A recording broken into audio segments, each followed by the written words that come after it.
A lot of people are working behind the scenes on tweaks and a major overhaul to the proposed lease and no lease at all. I'm confident that there will be some tweaking that's put on the table at a minimum.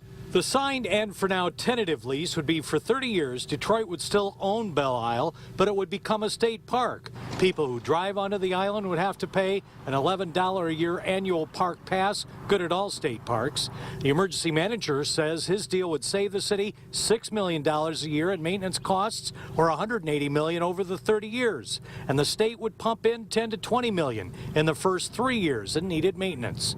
But mayoral candidate Mike Duggan says those promised state upgrades are not spelled out in the lease, and the fees to use the island are enough for the city to drop the lease. He plans to go to City Council next week with his alternative.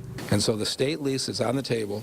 I do not believe protects the city's interest. And so we're going to offer an alternative for the city to run the island, and we're going to lay out that we believe we can do it on a financially comparable deal. Mayoral candidate Benny Napoleon says the lease is a continuation of what he calls the illegal financial manager. He also plans to go to City Council next week to urge them to vote no. Well, I reject unequivocally the authority of Kevin Orr to lease an asset of the city of Detroit without the approval of Detroiters in this process. Last night on the Channel 7 special, the emergency manager said City Council can reject his lease, but they have to come up with a better plan. So someone would have to come up with a proposal that provides the city with $180 million of value over the term of that lease. That's going to be a heavy lift. Are you surprised Duggan and Benny Napoleon don't agree with the deal as well? No, you know, and they're candidates for office and understand that they have to take a position on it. So all of this is in a state of flux. The City Council was set to vote on Tuesday.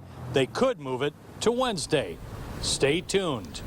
Near Belle Isle, Jim Kurtzner, 7 Action News. Yeah, a lot of people are staying tuned for that when the timetable